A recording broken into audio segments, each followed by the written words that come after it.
Hi, this is Sally's Book Talk, bringing you great books every day.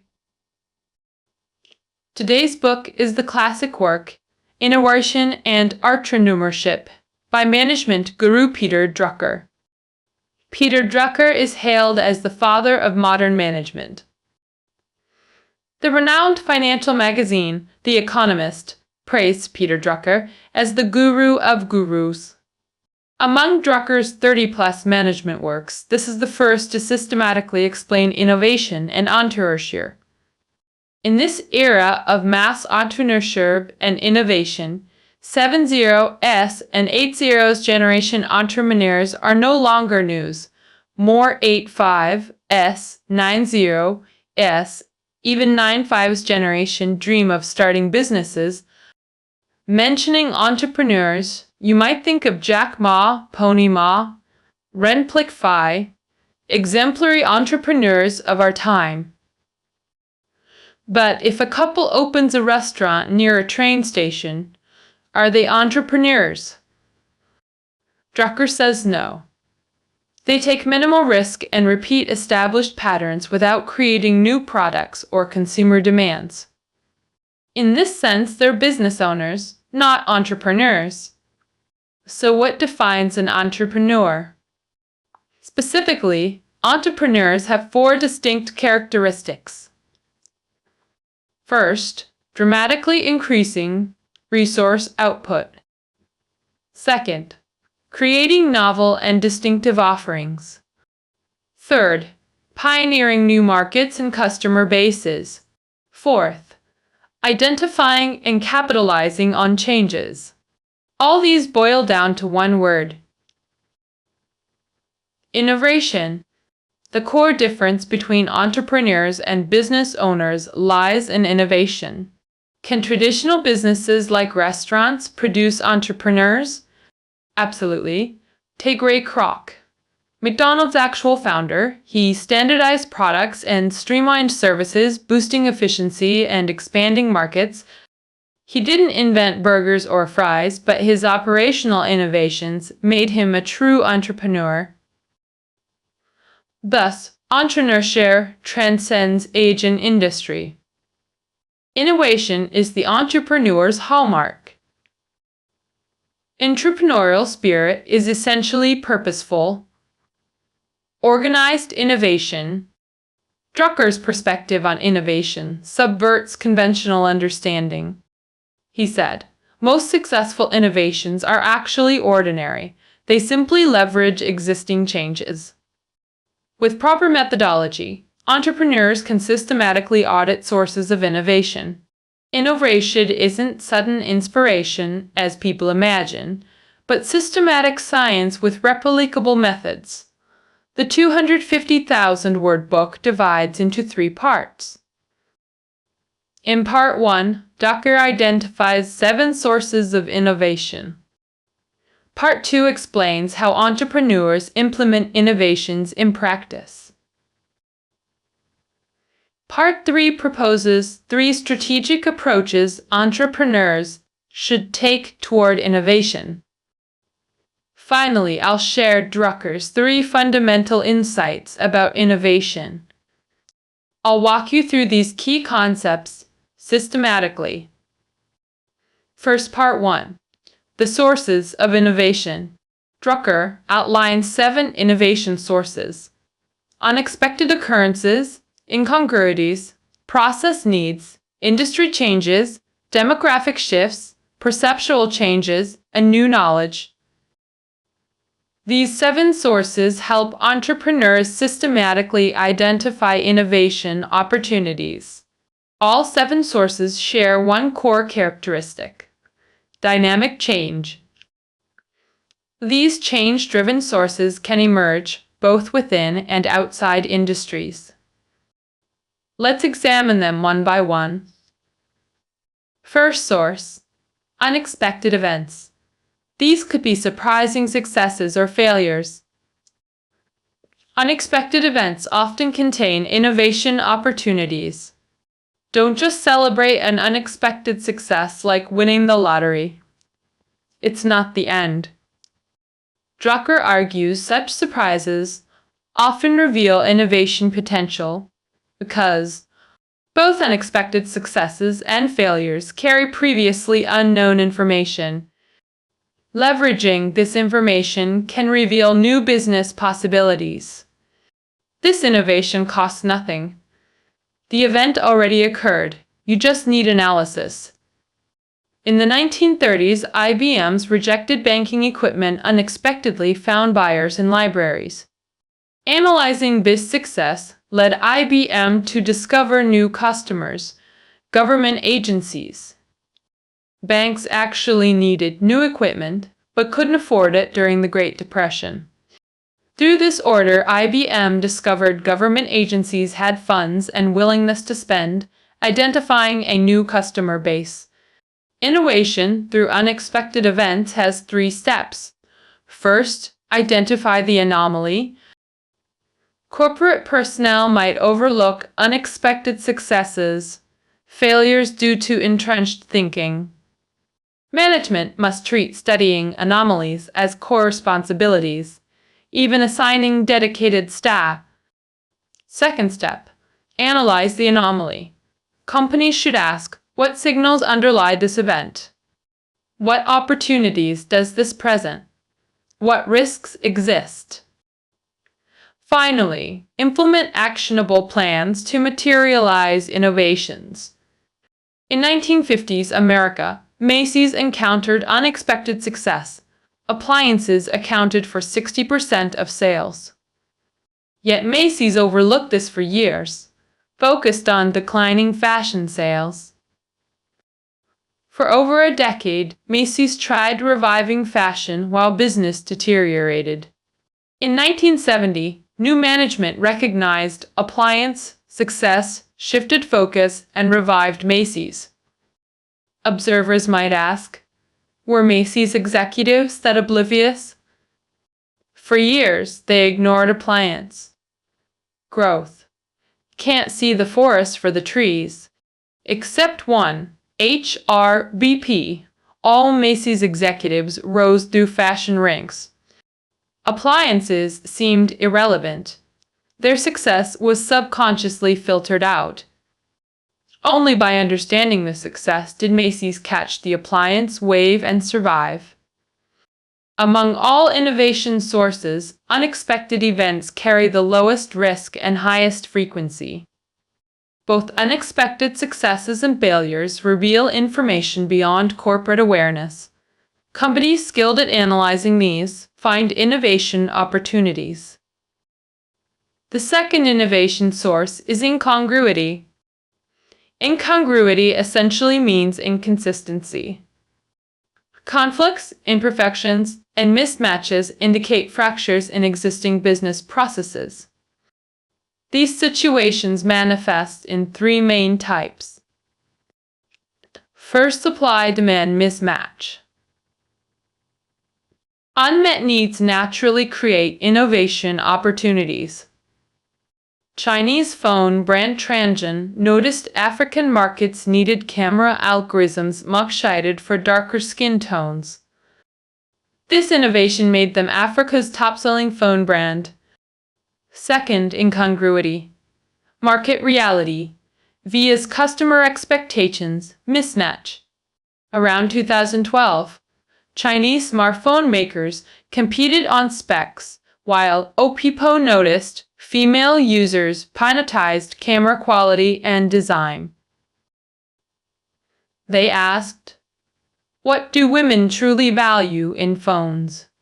The answers were camera performance and aesthetics.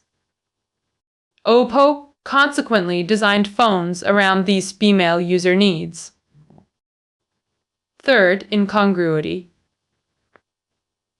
Inefficiencies within industry processes.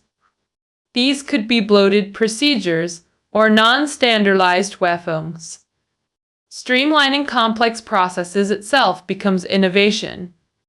George Eastman's film innovation replaced bulky glass plates for photographers. Let's analyze another case. Which incongruity type does this represent? In early 1950s, Japan Panasonic trailed giants like Toshiba and Hitachi. How did Panasonic achieve its rise? Well, Panasonic noticed Japanese conglomerates treated TVs as luxury items sold in upscale department stores. Toshiba's president even claimed Japanese couldn't afford such luxuries. But was that true? Panasonic recognized farmers craved TVs to connect with the world beyond their fields. So where was the problem? Some could afford TVs but wouldn't shop in fancy stores. Panasonic bridged this gap through door-to-door rural sales, dominating countryside markets. The third innovation, source, process needs. This relates to the third incongruity type we discussed earlier. That incongruity removes inefficient process elements. Process needs focus on identifying missing links in what comes to fill, like solving last-mile delivery for Ecomselk, a classic process need. Hence the logistics. Industry boom. EV charging stations and mobile charging vehicles address similar process needs. Fourth source. Industry changes. Industry structures become unstable when disrupted. When do structural shifts occur? 3. Indicators. First, hypergrowth outpacing economic population trends. Second, industry convergence through technological integration. Third, operational model transformations. From traditional KTVs to online karaoke apps and mini booths, each shift creates opportunities. The automotive industry's three revolutions: mass accessibility, globalization, electrification. Each transformation brought new and terminal opportunities. In the early 20th century, cars were expensive luxuries, with most automakers focusing on wealthy elites. Young Henry Ford noticed car sales doubling every 3 years, soon to outgrow the limited wealthy market. He predicted cars would soon cease being rich people's toys in America. In 1908, he successfully designed the affordable Model T, achieving unprecedented success with 10,000 units first year. By 1921, Model T accounted for half of global auto production. Ford capitalized on automotive transformation, democratizing car ownership. The 1960s brought new change. Globalization wave in auto industry. Japanese automakers seized this opportunity to enter U.S. market. After decade-long preparation, 1970s oil crisis let fuel-efficient Japanese cars dominate America. 21st century brings electric vehicles and autonomous driving revolutions. Each automotive revolution creates massive innovation opportunities. Similar transformations occur across industries beyond automotive. Transportation revolution burst Uber. Didi lodging revolution created Airbnb. Jun famously said, "Even pigs can fly when caught in the updraft." This updraft refers to innovation opportunities from industry transformations. Fifth innovation. Source. Demographic data. Demographics, population, size, age, structure, statistics. Essential analytical data for entrepreneurs and policymakers. Minor percentage changes multiplied by population base reveal huge opportunities. Different age groups have distinct needs. Younger generations drive innovation. Pony. Ma wrote, user demands and preferences change rapidly.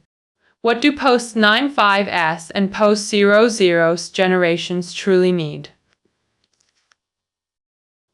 We study user behavior daily, including WeChat. Nothing remains constant forever. Human nature demands renewal. You might fail simply by becoming obsolete. Demographic-based differentiated needs also drive innovation. 2014. Witnessed the short video industry explosion. Why Xing Mai Pai, Mio Pai rose with this wave, chasing urban users with celebrity endorsements. But one targeted China's majority beyond your own cities, understanding small-town needs. Kuei Show. No celebrities, just grassroots creators. By 2017, Kuei Show had 400 million users, 80% from smaller cities and towns. Kuei Show innovated through demographic differentiation. Sixth source, perceptual changes. Shifting perceptions create opportunities. Even unchanged objects gain new meaning through changed perceptions. Mechanical watches remain technically similar for decades. But perception shifted from timekeeping to luxury status symbols. Middle-class identity. Perceptions evolved. Middle-class anxiety drives new markets. Seventh source. New knowledge. Entrepreneur chase technological waves. But knowledge-based innovation carries highest risk, requires cross-disciplinary integration. Commercialization timelines remain indifferent to atempel urgency. Technology maturation typically takes 25 to 35 years or longer. Take AI, currently hyped but actually developing for 60 years.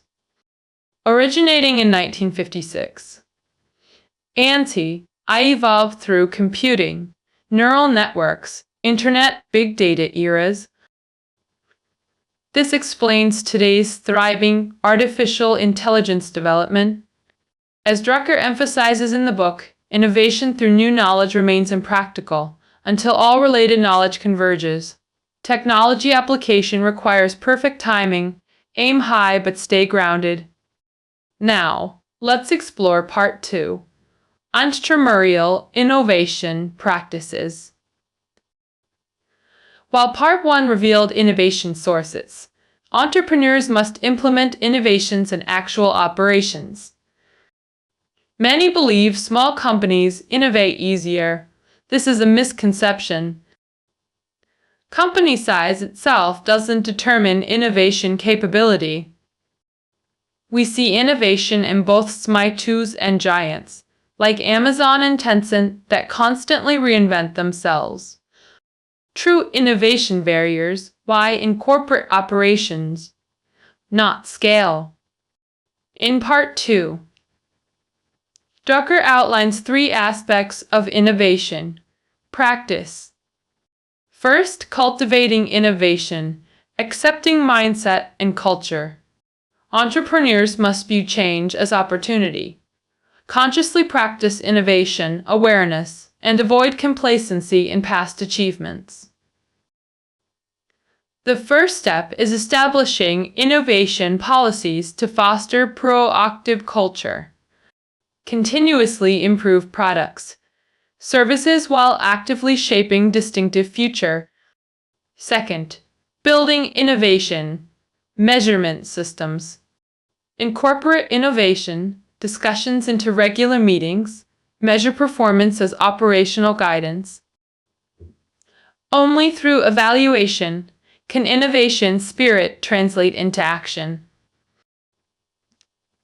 Evaluation aims not just documentation, but actionable plans.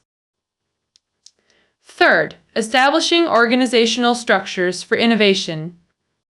Design incentive systems, compensation, and policies that encourage innovation throughout corporate structure. Finally, entrepreneurs must avoid 3 taboos in daily innovation practices. First, never place innovation projects under existing management departments. Keep them independent to maintain drive. When Jobs developed the iPhone, he isolated the team in a secure building with strict confidentiality. Second, innovation should avoid diverging from core business. Blind diversification brings high risks in unfamiliar fields despite potential benefits. Boundless innovation often becomes castles in the air. Third, acquiring small firms rarely achieves innovation. It must be embedded throughout the organization. Post-acquisition. Small firms, talent, and culture often get absorbed by corporate bureaucracy. Now, part 3, Entrepreneurial immersion, skins. Internal management concerns operations. External management constitutes strategy.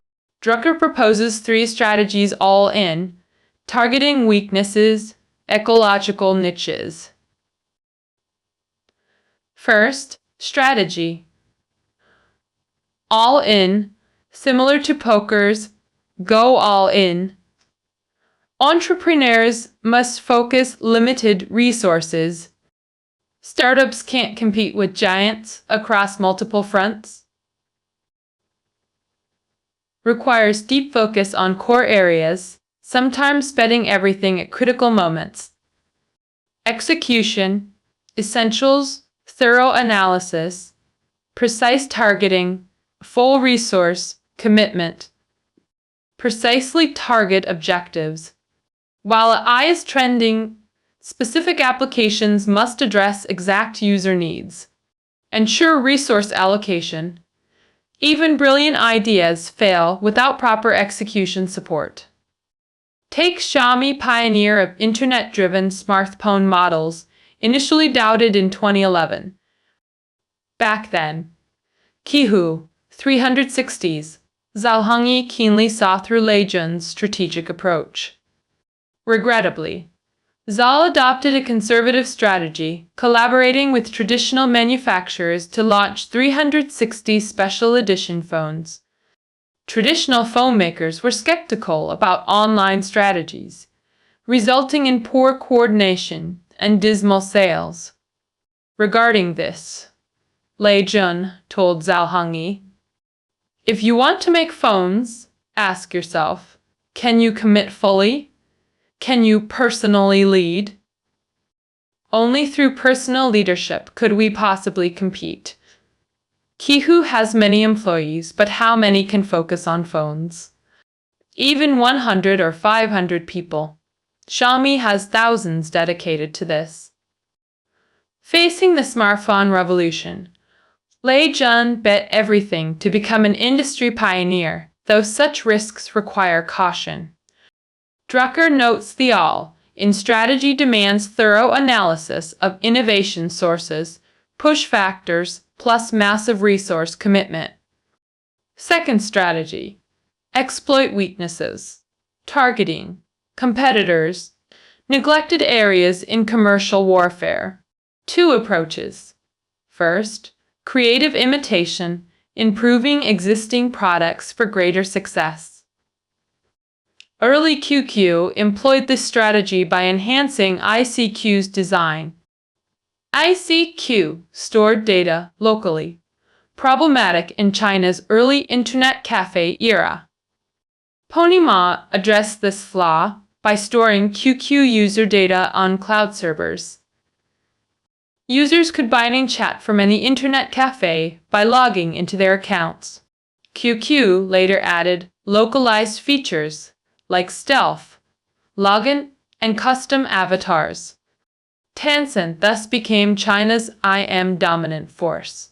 Second approach, judo strategy, avoiding direct confrontation. This means bypassing competitors' strengths through inefficient market entry approaches. Drucker's judo strategy has three types. First, adoptionism. Large companies often arrogantly dismiss externally developed innovations.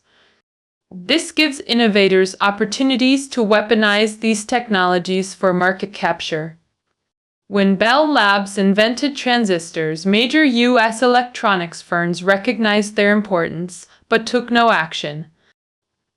Sony's Akio Morita acquired transistor manufacturing rights for $25,000 from Bell Labs.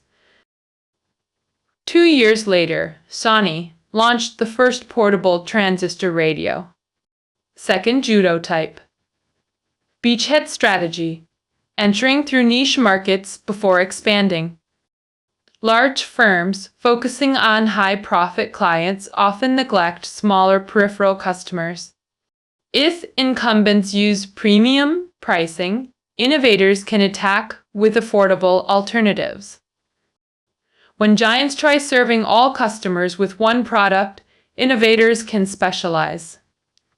Third judo type. Battlefield shift. Moving competition from manufacturing quality to customer value. Product quality should be defined by customer value, not production complexity. In summary, attacking weaknesses avoids direct confrontation with stronger competitors. Third strategy, ecological niche.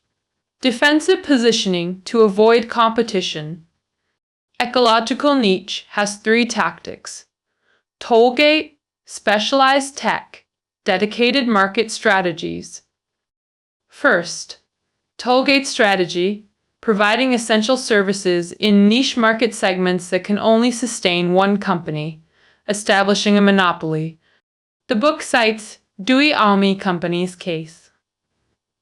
In 1930s, they developed a can sealing compound, dominating this crucial niche market. This small but indispensable market allowed Almy to maintain permanent revenue from canneries.